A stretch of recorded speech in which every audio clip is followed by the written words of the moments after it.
e cabelão.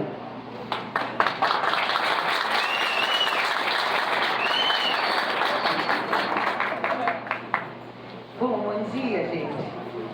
Primeiro, eu vou cumprimentar essa linda mesa. É linda porque nós sabemos o que significa ser direção de uma escola, dirigir uma coordenadoria, né? Cumprimento, vou ficar aqui atrás porque eu estou com as minhas colinhas, né? Que eu não sei o nome de todos vocês, né? Então, a Marilza, né, e a Leia. Cumprimento o Lucas, o palestrante, que eu não vou poder assistir, eu peço mil desculpas, porque a gente tem tribunal de contas às 11, tem as duas outras atividades, depois eu vou falar sobre ela. E o meu convite era para eu curtir aqui a participação, a formação de vocês todo dia, os dias ficaram chateados comigo, mas são muitos desafios. Eu queria cumprimentar então os diretores, a Carolina, o Leandro, a Sheila, a Jusemar, Simone e Ednilson.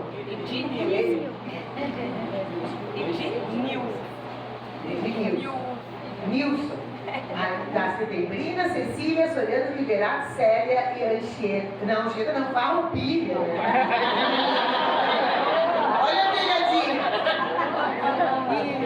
Gente, mais do que eu ter feito uma emenda, a partir da brava iniciativa das escolas, eu considero o fato de eu estar aqui, o fato de eu estar muito imersa no processo do debate, defesa e construção das políticas de educação no Rio Grande do Sul. Porque essa é uma ponta da emenda, mas assim, o fato de eu ser presidenta da Comissão de Educação, Cultura, Esporte, Ciência e Tecnologia, desde 2019 que eu sou deputada, então alguns são novos, não me conhecem, outros sim. E eu vinha de toda uma história na rede municipal de Porto Alegre, como professora de sala de aula desde 85.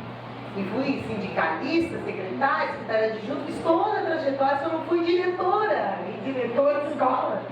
Eu digo, gostaria de ter sido, mas como eu tive que atuar mais na cidade, vereadora a partir de 2000, e a gente se orgulhava muito, e eu hoje, inclusive, sou acusada dos nossos salários em Porto Alegre, isso que Porto Alegre estão pagando 20% abaixo do piso.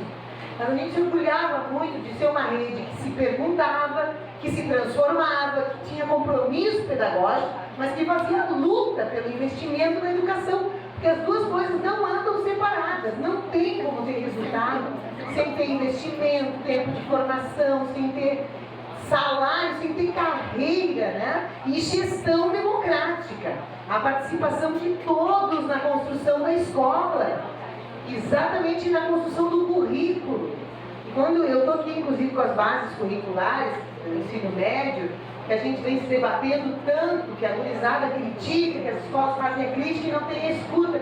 E eu não quero que a GRE entenda que eu venho aqui fazer uma crítica, eu quero situar a luta. Então, lá no parlamento, a minha grande tarefa sempre é dar muita voz ao que eu acredito. Não tem saída na educação se não for resultado da construção de todos que estão nela envolvidos, em especial quem estuda para ser professor e professora funcionário de escola. Ontem à noite estava na RDC TV discutindo com um vereador que só, não, educação, esses funcionários públicos não trabalham, e não sei o quê, olha o IDEB, olha isso, que adianta aumentar salário. E eu dizia, mas quantos vezes? E ele dizia, quantos anos você já foi na sala de aula? Eu dizia, senhora, quando que o senhor foi dar uma aula para poder falar desse jeito arrogante do que resolve o tema da educação? Então, muita gente dá opinião sobre a educação, né? É o dentista, é o médico, é o psicólogo, é o jornalista, todo mundo sabe. Perguntem para nós e construam conosco. É isso que é difícil. Então, é muito importante esse processo que vocês fazem de formação, mas o processo que a gente faz de luta. E a gente trouxe aqui para vocês, tá? Não tem para todos exatamente, vai faltar uns 30, o Observatório da Educação Estadual. Esse aqui é a terceira edição. Quando eu fui presidenta em 2019 e 2020, eu fiz. Por quê? Porque a gente quer olhar a educação não pontualmente. Não é só o problema lá da setembrina do auditório, né? O problema do contratado do professor ou da professora que é tirado, que é demitido porque está doente, ou a escola que falta professor, falta o monitor da inclusão. A gente precisa olhar o todo para poder lutar, entendendo a origem do que a gente está vivendo, né? Então eu quero que vocês olhem, o professor da EJA, da Setembrina, me falava, defende a EJA, que essa é uma das minhas lutas, como todas, né? Eu disse para ele, olha ali na página dos jovens e adultos, eu vou dar esse exemplo, me permite 1 minuto, que eu acho que faz parte da formação, Simone. A gente colocou aqui, gente, tem desde a série histórica de investimento na educação, e quando vocês forem olhar o real investimento na educação no estado do Rio Grande do Sul, é lamentavelmente escandaloso que para a rede, para manutenção e desenvolvimento do ensino, em 2022, que são os últimos dados consolidados, a gente colocou desde 2012 e 2022, é uma década, pega vários governos, não é um observatório para pegar um governo, é para olhar no tempo. Em 22, o governo acabou aplicando em manutenção e desenvolvimento do ensino só 13,9%. Quando a Constituição manda aplicar quanto das receitas líquidas de impostos e transferências? No mínimo 25%. O povo não vai esquecer lá que nós estudamos lá para 25%. E o governo aplicou 13,9%. Mas como isso não é ilegal? Não, é ilegal. Acabou pagando ainda inativos e deixa mais de 3 bilhões no Fundeb. Perde no Fundeb e fica vai para os municípios. Claro, não é um dinheiro perdido, mas ele conta nos 25%. Então, quando a gente olha 13,9%, por isso que a rede estadual está tão pobre, não tem dinheiro para uma formação, pouquíssimo recurso para manutenção, falta dinheiro para isso, os salários têm que achatar, porque acaba que o vai enxugando e usa o subterfúgio a rede estadual. Vem diminuindo profundamente, vocês vão ver o gráfico da rede estadual, vocês vão ver o fechamento de escolas, 227 na última década, dessas 140 e poucas são do campo, Simone. Então, assim, a invasão aumenta, porque, bom, enfim, preciso dar as consequências. Mas vamos dar um exemplo de como o Observatório trabalha. Pegamos a pizza de onde está a nossa juventude, de 15 a 29 anos. O que ela está fazendo? E o último censo populacional mostrou que 42,2% destes jovens de 15 a 29 só trabalham, não estudam.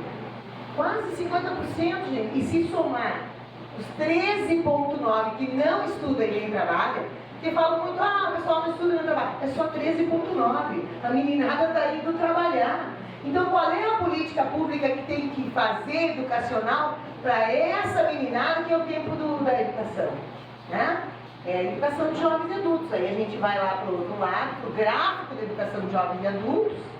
Vocês vão ver que nós chegamos aqui 93 mil matriculados na EJA, e no ano de 22, 39 mil. E foi menos. Em 21 foi 31 mil. E eu me lembro que a gente veio aqui com faixa e tudo para não fechar a EJA, nós tivemos muitas lutas. Mas aqui, enquanto a juventude está trabalhando, precisando da educação jovem, a política não acontece. Então, aí vocês olharem, aqui está a escolaridade da população.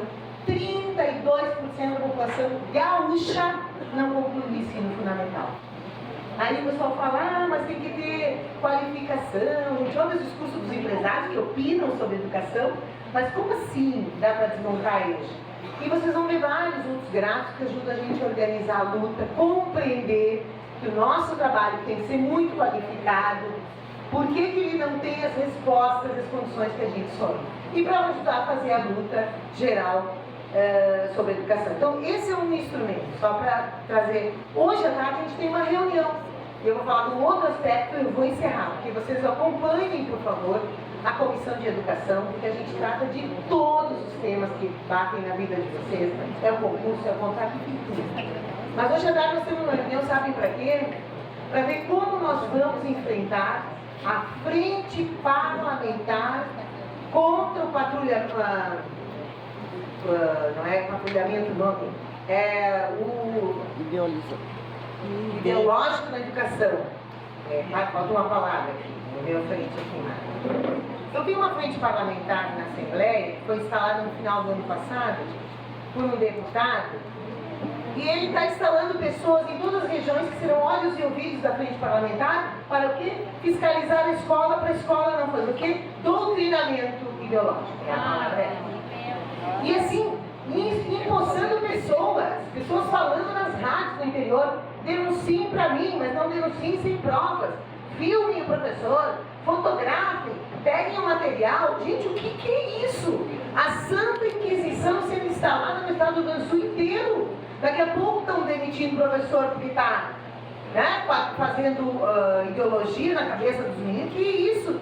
Isso rompe. E do outro lado, na Comissão de Educação entrou um projeto de lei que autoriza a escola cívico-militar. Então, esses que têm a visão de controle da educação, de calar a educação, eles continuam lutando, agindo, perseguindo. E hoje nós estamos reunindo, inclusive, o Ministério Público Federal, porque nós vamos reagir.